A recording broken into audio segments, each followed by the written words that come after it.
नामावली का जब गान करते हैं तो शिल्पिल्ले बाई का स्मरण आता है उसमें। सुत बिस दियो पूज शिल्पिल्ले भक्ति रशीली पाई। देखो कितना विश्वास होता है भक्त को, कैसा वो श्रद्धावान होता है। एक राजकुमारी और दूसरी एक जमींदार की पुत्री, दोनों को मित्रता थी। एक दिन राजा के यहां भगवत प्रेमी महात्मा आए। वो संत सेवी राजा थे, महात्मा जन आते रहते थे और महात्माओं का कार्य ही होता है निरंतर अपने प्रभु की सेवा और सुमिरन में मगन रहना। सेवा सुमिरन ये बहुत बड़ी सामर्थ्य है। अगर हम हर समय सेवा और सुमिरन में रहें तो कभी कोई माया प्रपंच हमें परास्त नहीं कर सकता।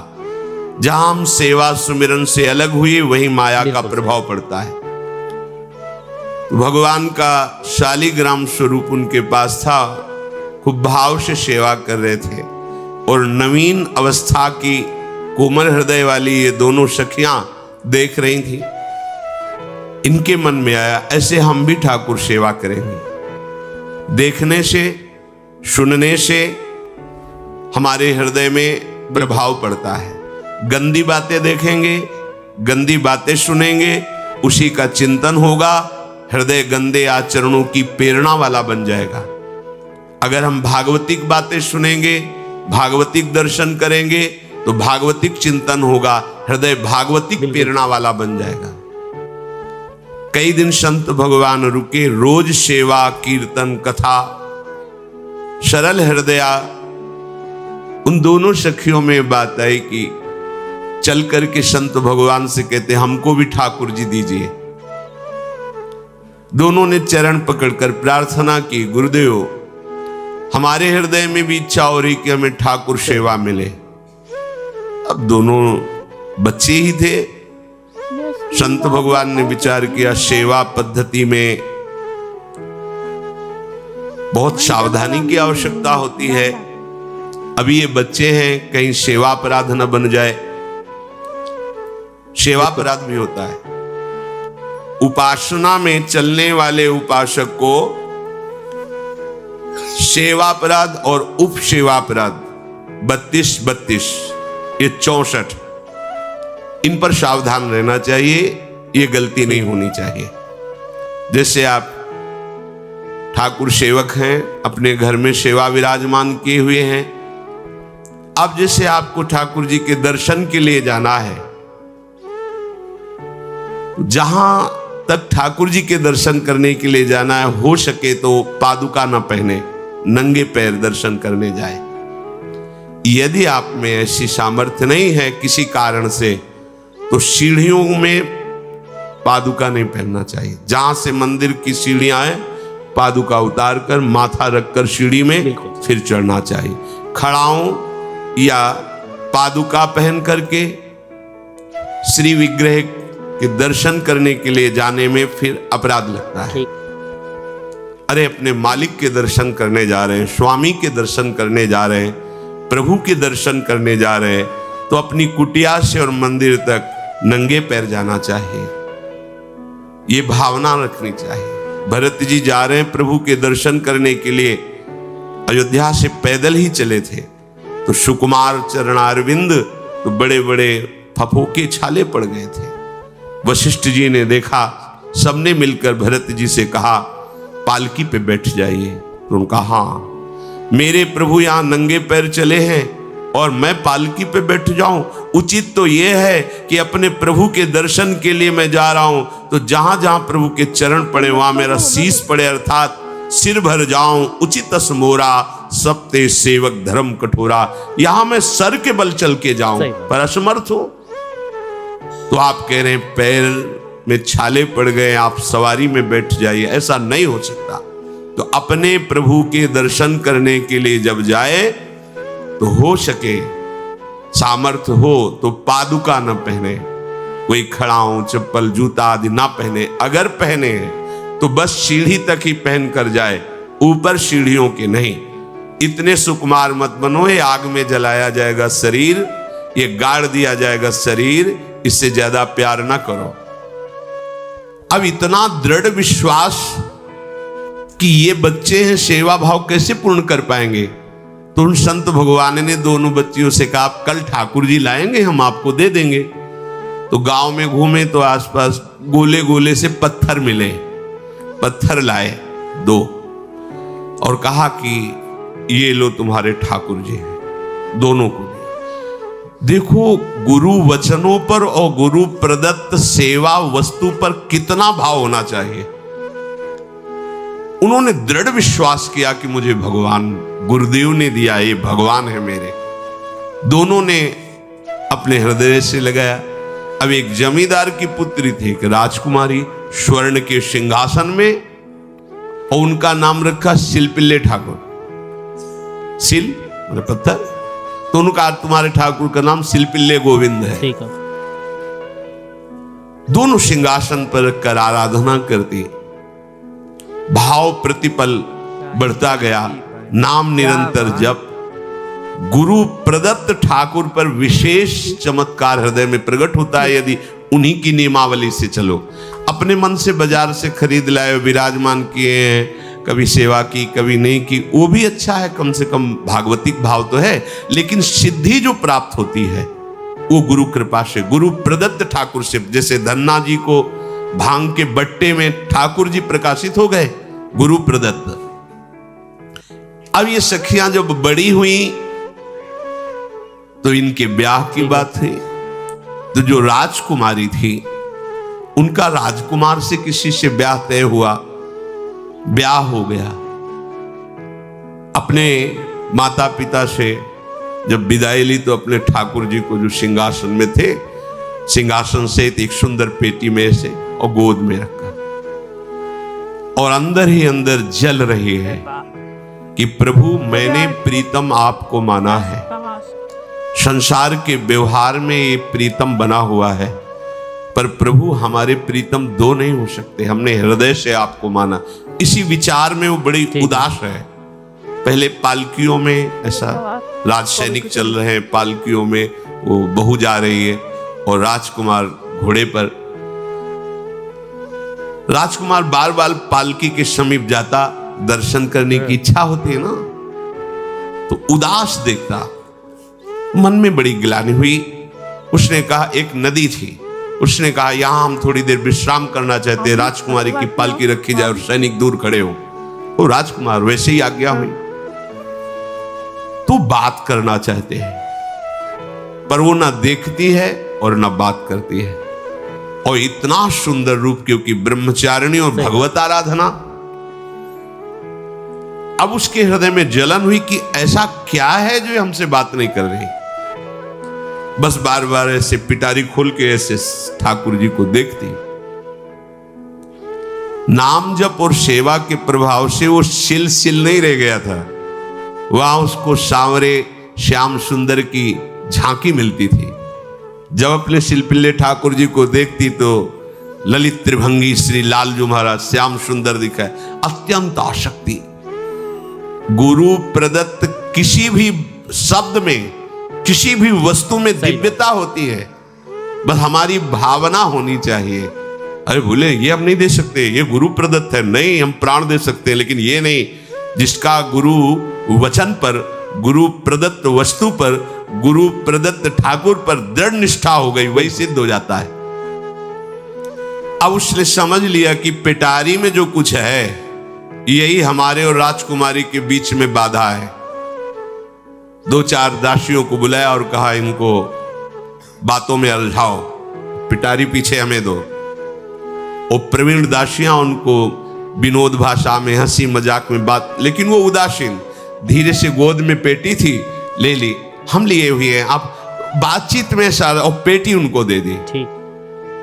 राजकुमार ने राजकुमारी से कहा यही पेटी तो हमारे आपके बीच में बात, फेंक दी नदी में।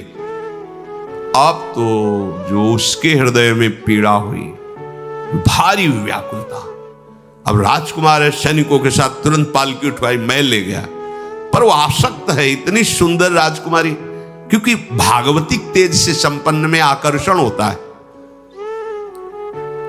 राजकुमारी ने कहा यदि हमारे ठाकुर नहीं तो मैं नहीं। ठीक है। आज से अन्न जल त्याग, प्राण त्याग दूंगी अगर हमारे ठाकुर जी हमारे समीप नहीं तो। आज से अब एक बूंद पा कैसे पिए? अपने ठाकुर को भोग लगा के पाला है और ठाकुर जी फेंक दिए गए।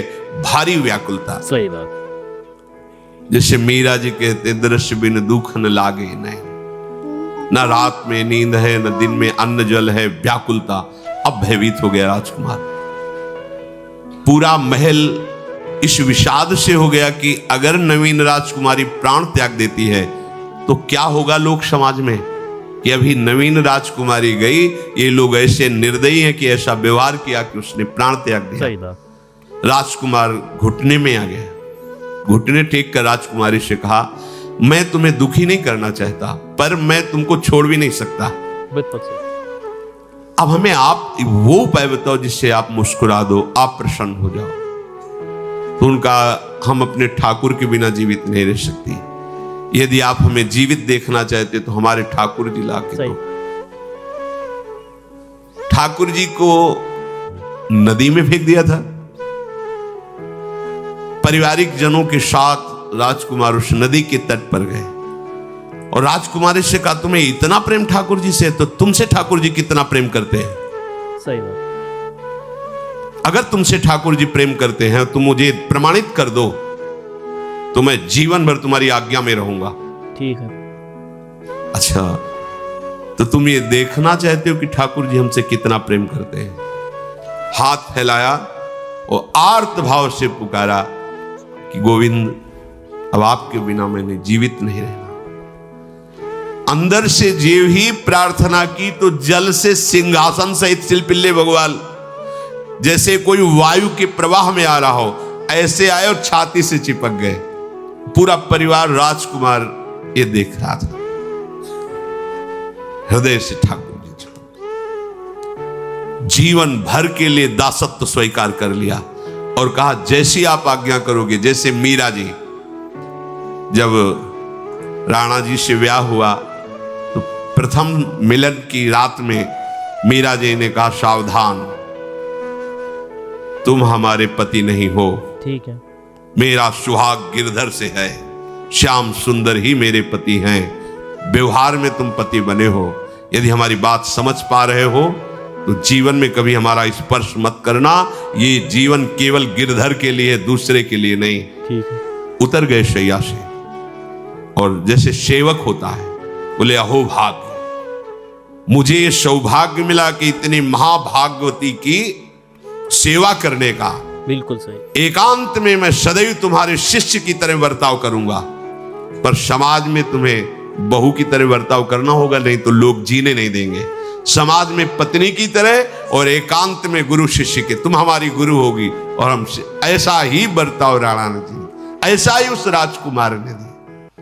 हमारी भागवतिक निष्ठा ऐसी होनी चाहिए कि जो गुरुजी ने मंत्र दिया है, जो गुरुजी ने उपासना दी है, उसमें दृढ़ विश्वास होना चाहिए। बिल्कुल सही बात। हमारे अंदर किंचन मात्र फिसलाव नहीं होना चाहिए। और आगे जो महामहिम सूत्र है, जब तक हमारा मन प्रभु में समर्पित ना हो जाए तब तक पाप होने की संभावना होती है। सही है। बड़े बड़ों से चूक हो जाती है। इसमें यह नहीं कहा जा सकता कि हम इतने वर्ष से साधन में लगे हमसे चूक नहीं होगी, ये तो भूल जाना। बिल्कुल सही। बड़े बड़ों से चूक करवा देना माया का कार्य होता है, पर जिनका मन प्रभु को समर्पित हो गया है उनसे चूक नहीं हो सकती। इसलिए जो अगला सूत्र वर्णन किया कि जितने भी पापाचरण होते हैं वो सब मेरे से होते हैं, ऐसा उपासक दृढ़ निश्चय करे। ऐसा नहीं कि पापाचरण भगवान से, भगवान करा रहे हैं। जिन लोगों का एक प्रश्न होता है कि जब सब कुछ भगवान करा रहे हैं, भगवान की इच्छा के बिना पत्ता भी नहीं हिलता, तो जो हम पापाचरण गलत आचरण वो भी तो भगवान ही करा रहे हैं। इस विषय को समझना है। आज के समाज का जो मानसिक स्तर है, जब हम त्याग की बात करते हैं कि गंदे आचरण नहीं करने चाहिए, तो जो समझाया जाता है और जो समझ है आज की आधुनिक, वो ये समझ है कुछ ऐसे जनों ने ये निर्धारित भी किया है कि बहुत भोग कर लेने पर फिर समाधि की प्राप्ति होती है। अगर ऐसा होता तो लाखों लोग समाधि को प्राप्त होते, लाखों लोग बिना साधना के। क्यों? बचपन से लेकर के पूरे जीवन तक भोग ही भोग रहे, सब समाधि में पहुंच जाते हैं। प्रायः सबके दिमाग में बात बैठी है कि अगर हम भोग ले तो हम मन को समझा सकते हैं, लेकिन आप बात अनुभव की समझ लीजिए कि आप भोगने के लिए जो ही गए तो मन के गुलाम बन करके गया, वो कभी तुम्हें मुक्त होने का अवसर नहीं देगा। सही बात। और आज तक किसी ने भी ऐसा नहीं कहा भोग भोगने के बाद कि आज के बाद मैं प्रण करता हूं, मैंने जान लिया कि इसमें सुख नहीं है, आज के बाद कभी भोग नहीं भोगूंगा। कभी किसी ने नहीं कहा। सबको इस दलदल में गिरने के बाद सदगुरु या भगवान ने ही निकाला है, स्वयं आज तक कोई निकल नहीं पाया, कोई नहीं निकल पाया। ये ऐसा दलदल है। पर लोगों की भ्रांति रहती है कि ये जो मेरा मन जिन भोगों के लिए लालायित हो रहा है, उन भोगों को खूब भोगूं, सही बात। फिर बाद में अनुभव जब हो जाएगा तब हम इनका त्याग करके फिर भजन मार्ग में चलेंगे। जो भजन मार्ग में चलते हैं उनके मन में भी लगा रहता है कि अगर एक बार भोग लूं तो मन को समझा तो सकता हूं। यह है आधुनिक सोच, यह है हमारे मानसिक सोच का स्तर। सब लोग देख लीजिए। अब भागवतिक सोच और शास्त्र सिद्धांत का जो मत है वो ये है, ये डंके की चोट से गाया गया है और इसी मार्ग में चल करके समाधि को प्राप्त हुए महापुरुष। एक भी कोई ऐसा समाधिस्थ महापुरुष बता दिया जाए विश्व में जिसने भोगों के भोगने के बाद समाधि को प्राप्त हुआ हो। जैसे हम भोजन कर लेते हैं तो लगता है अब कुछ नहीं, लेकिन 6 घंटे व्यतीत होते होते पर्चा बन जाएगा कि ये चीज फिर चाहिए खाने को। ऐसे ही कोई भोग भोगने के बाद कुछ क्षण के लिए उससे विरति हो जाती है, ठीक है, लेकिन फिर कुछ मिनट होने के बाद फिर नई स्फुरना, नया संकल्प, नई क्रिया, नई भोग वासना सब हृदय में देख लो। इसके लिए किसी और से सलाह लेने की जरूरत नहीं। इसलिए ये जो संतों का मत है, शास्त्र का मत है कि भोगों के भोगने से भोग वासना दृढ़ होती है, कामना बढ़ती है, ना कि शांति मिलती है। लेकिन आधुनिकता में भोगों को भोगने से शांति मिलती है, ऐसी धारणा बनी हुई है और ये गलत है। और ये इतनी गलत हो जाती है कि हम हत्या करने लगते हैं, हिंसा करने लगते हैं, पूज्य जनों के साथ दुर्व्यवहार करने लगते हैं। सही बात। आज तक भोगों में इति नहीं हुई। देवयानी जी भगवान शुक्राचार्य जी की पुत्री हैं। वो इतनी सुंदर हैं कि कोई अप्सरा भी उनसे होड़ नहीं कर सकती, क्योंकि भगवान शुक्राचार्य की पुत्री जितेंद्री, पवित्र, भगवद आराधन संपन्न। बड़ा प्रसंग है, उसको ना लेते हुए हम सारांश में बता रहे। वृषपर्वा की पुत्री शर्मिष्ठा, ये असुर राजकुमारी है, दैत्यराज वृषपर्वा, उनकी पुत्री शर्मिष्ठा, और दैत्य गुरु भगवान शुक्राचार्य उनकी पुत्री देवयानी बड़े समाज के साथ जंगल में गई हुई थी।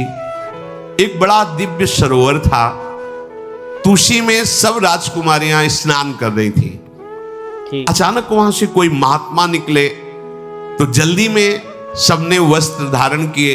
तो शर्मिष्ठा के वस्त्र देवयानी ने और देवयानी के वस्त्र शर्मिष्ठा, वो महात्मा निकल गए। वहां कोई उनको टिकना तो था नहीं। देवयानी ने देखा कि मेरे पवित्र वस्त्र, देवयानी ने वस्त्र धारण नहीं किया शर्मिष्ठा के। जब वो महात्मा चले तो देखा कि हमारे वस्त्र राजपुत्री शर्मिष्ठा धारण किए। तो उनका तुझे पता है मेरे वस्त्रों को स्पर्श करने का भी तेरे को अधिकार नहीं, तूने धारण कैसे कर लिया? तो उनका ज्यादा मत बोल, इतना गुमान करके मत बोल। जैसे सब सेवक पलते हैं मेरे महाराज से, ऐसे तेरा पिता और तू भी मेरे महाराज के द्वारा ही पोषित है, क्योंकि वो तो राजा है, सारी सेवाएं वही देते हैं। ऐसा नहीं बोलना चाहिए, क्योंकि गुरु पुत्री है, आचार्य पुत्री है और सम्माननीय है, पर ऐसा वो बोल गई शर्मिष्ठा। देवयानी ने कहा, तुझे पता है अगर मेरे पिता की दृष्टि बदल जाए तो 2 मिनट में देवता तेरे पिता सहित संपूर्ण राज्य को नष्ट कर देंगे। मेरे पिताजी के भय से ही देवता आक्रमण नहीं कर। शुक्राचार्य मंत्रवेत्ता है। ज्यादा बात बढ़ गई तो राजकुमारी का शासन चलता है। उसने कहा इस गुरुपुत्री को उठाकर कुएं में डाल दिया जाए, और उस समय वस्त्र धारण नहीं की हुई थी, उनको उसी स्थिति में डाल दिया गया और वो चली गई। उसी समय शिकार खेलने के लिए महाराज ययाति चक्रवर्ती सम्राट तो आवाज सुनी। सैनिकों ने बताया कि कोई देवपुत्री है, दिव्य तेज प्रकाशित हो रहा है उनके शरीर से, और दूर से देखा है ऐसा लग रहा है कि शायद वो वस्त्रहीन भी है। उन्होंने कहा तुम लोग दूर जाओ, और स्वयं महाराज ययाति गए और उनको तो जब हाथ पकड़ के निकाला और अपने वस्त्र से उनको आवेष्टित किया, तो उन्होंने कहा कि हमारी आर्य मर्यादा है, एक बार आपने हमारे शरीर को देख लिया और हमारे हाथ को पकड़ लिया, अब आप हमारे जीवन भर के लिए पति स्वरूप हैं, स्वीकार कीजिए। तो उन्होंने कहा कि देवपुत्री मैं तो आपका परिचय भी नहीं जानता हूं, आप कौन हैं? तो उन्होंने कहा भगवान शुक्राचार्य की पुत्री देवयानी। घुटने पे हो गए तत्काल। उन्होंने कहा इतने बड़े महापुरुष की पुत्री के साथ मैं ब्याह कर सकूं, मेरी सामर्थ्य नहीं, क्योंकि मैं क्षत्रिय कुल में प्रकट हुआ राज परिवार से हूं, और वो तो देवताओं के द्वारा भी वंदनीय है शुक्राचार्य जी। तो उनका आप निश्चिंत रहो, ये विषय मैं संभालूंगी, पर आप मेरे पति हैं, ये स्वीकार कीजिए। बोले यदि शुक्राचार्य जी इस पर राजी हैं तो हम ये बात स्वीकार करते हैं। शुक्राचार्य जी विलंब होने के कारण व्याकुल ही थे। देवयानी जी ययाति जी को लेके गई। बड़ा प्रसंग है, पर उन्होंने कहा जब आप राजी हैं तो हम राजी हैं। शुक्राचार्य जी राजी हुए और वृषपर्वा को सूचना दिया कि मैं तुम्हारे राज्य को त्याग कर जा रहा हूं। वो तो तत्काल आकर चरणों में गिरे, महाराज आपके बिना मेरा अस्तित्व क्या है, आप कैसे राजी हो सकते हो? बोले मेरी पुत्री को दिगंबर करके कुएं में डाल दिया गया, मैं इस अपराध से बिल्कुल तुम्हें माफ नहीं कर सकता। बोले कोई उपाय? तो बोले देवयानी बोले। तो देवयानी ने कहा तुम्हारी पुत्री हमारी दासी होकर चले तो मैं तुम्हें क्षमा कर दूंगी। बोले बिल्कुल ठीक, तथास्तु। पूरे राज्य की रक्षा के लिए राजकुमारी शर्मिष्ठा को देवयानी की दासी भाव में अब महाराज ययाति के महल पे पहुंचे। देवयानी ने कहा कि ये जो दासी भाव में आई हुई हैं ये सर्वांग सुंदरी है, और आपका कभी मन उधर चलना भी नहीं चाहिए, अगर चलेगा तो आप हमारे दंड के पात्र बन जाएंगे। स्वीकार कर लिया और बहुत दूर उनके लिए महल का निर्माण करवाया और वो सेवा में आती है। कुछ समय के बाद जब देवयानी जी के पुत्र हुए तो वन विहार के लिए अपने पुत्रों को लेकर चली, तो उधर शर्मिष्ठा के 2 पुत्र हो चुके थे, इनको पता भी नहीं था, और वो दौड़ कर आए, ययाति को पिताश्री कह करके आलिंगन किया, छोटे छोटे बच्चे। देवयानी ने कहा कि हमने कहा था तुम्हें देखना भी नहीं है, और किसके पुत्र हैं? शर्मिष्ठा मुस्कुरा रही थी। देवयानी ने कहा तुम्हें दंड देंगी ही देंगी, और चली गई भगवान शुक्राचार्य जी के पास। ययाति भयभीत होकर के गए और शुक्राचार्य से प्रार्थना करे क्षमा कीजिए मुझसे गलती हो गई। और शर्मिष्ठा से ऐसे नहीं मिले। शर्मिष्ठा ने कहा था कि आप जानते हैं कि मैं दासी नहीं हूं, बिल्कुल मैं राजकुमारी हूं, ईर्ष्यावश दासी बना करके लाई गई हूं, और मेरी सखी के पति हो इसलिए आप मेरे भी पति हो, मेरा अधिकार है आपसे संतान उत्पन्न करने का, शास्त्रीय सिद्धांत है। शुक्राचार्य जी ने कहा कि जो देवयानी कहेंगी वही हम मानेंगे, क्योंकि मेरी पुत्री है। क्या चाहती हो? तो बोले पुरुषत्व से इनको हीन कर दो। गुस्सा में आके शुक्राचार्य जी ने कहा तथास्तु। उसी समय महाराज ययाति पुरुषत्व से हीन हो गए और वृद्धावस्था छा गई शरीर में। अब ययाति ने कहा अब सुखी रहोगी तुम। अब देवयानी को भी होश आया कि ये तो क्या हमने अपना ही सर्वनाश कर लिया। कहा पिताजी अब इसका सुधार कैसे होगा? तो बोले जो पुत्र अपनी यौवन अवस्था दे देगा वही यौवन अवस्था इनके ऊपर आ जाएगी, वृद्धावस्था उसके पास चली जाएगी। महाराज ययाति ने अपने बड़े पुत्र यदु जी से कहा, तो उन्होंने कहा इसका प्रयोग कहां होगा? मां के साथ कदापि नहीं। मेरी यौवन अवस्था का प्रयोग मेरी मां के साथ कदापि नहीं, क्योंकि वो बड़े ज्ञानी महात्मा, इन्हीं के वंश में भगवान श्री कृष्ण का प्रादुर्भाव हुआ, इसलिए यदुवंशी कहेंगे। सबसे छोटे, शायद उनका नाम पुरु, ऐसा कुछ। उन्होंने कहा ये जीवन पिता का दिया हुआ है, इस पर पूरा अधिकार है, आप स्वीकार कीजिए। तत्काल वो वृद्ध हो गए, वो जवान हो गए। कई हजार वर्ष तक उन्होंने अपने पुत्र की आयु का विषयों में सेवन किया। फिर उनके मन में एक दिन बहुत घृणा हुई, धिक्कार है मेरे जीवन को और धिक्कार है इस भोगा शक्ति को। अपनी आयु तो गंवा ही दी, अपने पुत्र की भी आयु गंवा दी, फिर भी वैसे ही भोग वासना। तो उन्होंने सबको शिक्षा देने के लिए बात कही, यत् पृथिव्यां व्रीहि यवं हिरण्यं पशवः स्त्रियः न दुह्यन्ति मनः प्रीतिं पुंसः कामः तस्य ते न जातु कामः कामानाम् उपभोगेन साम्यति हविषा कृष्णवर्तमेव भूय एवाभिवर्धते यदा न कुरुते भावं सर्वभूतेष्वमङ्गलं समदृष्टेस्तदा पुंसः सर्वा सुखमया दिशा या दुस्त्यजा दुर्मति भीर्जीर्यतो या न जीर्यते ताम तृष्णा दुख निवहाम शर्म कामो द्रुतम त्यजेत। जिसका हृदय काम से व्याकुल हो गया है उसको त्रिभुवन की सारी सुंदरी स्त्रियां दे दी जाएं, जौ धान्य स्वर्ण पशु सब वैभव, तो भी वो कभी तृप्त नहीं हो सकता। ये महाराज ययाति का अनुभव। त्रिभुवन की विषय भोग भोगने से भोग वासना शांत नहीं होती, वरम और प्रबल हो जाती है। जैसे घी की आहुति डालने पर आग भड़क उठती है, वैसे ही भोगों को भोगते हुए रहने पर भोग वासनाएं प्रबल रूप धारण कर लेती और वो इतना कमजोर हो जाता है कि सोचता है मैं इसके बिना जी नहीं सकता। जब मनुष्य किसी भी प्राणी से राग कर बैठता है तो उसके हृदय की सामर्थ्य नष्ट हो जाती है। किसी भी, देखो ना, छोटे छोटे नशाओं में इतना हम आसक्त हो जाते हैं, अब हम इसके बिना जी नहीं सकते। किसी भी वस्तु का जब हम भोग करते इसके बिना जी नहीं सकते। इसलिए सबको संदेश महाराज ययाति देते हैं, यदि तुम अपनी कामना को शांत करने वाले, रोकने वाले बन गए तो दसों दिशाएं तुम्हारे लिए सुखमयी हो जाएंगी।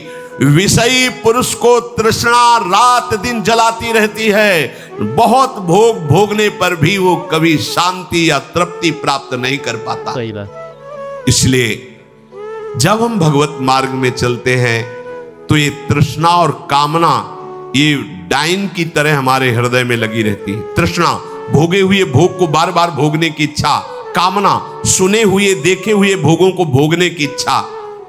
तो उपासक जब तक अपने मन को प्रभु में नहीं दे पाता तब तक मन ये धोखा दे देता है। इसलिए बहुत सावधान रहना चाहिए। प्रभु की शरण में हो करके नाम जप करो और सदैव गुरुजनों की आज्ञा पर रहो, तो ये काम, कामना, वासना, ममता, आसक्ति, राग, द्वेष ये तुम्हें बांध नहीं पाएंगे। इनकी कृपा से आपको भगवत साक्षात्कार हो जाएगा। गुरु वाणी, संतों की वाणी ये हमारा जीवन बन जाए। अगर ये जीवन नहीं है तो फिर मन हमें ऐसी जगह फंसा देगा जहां से हम निकल नहीं पाएंगे।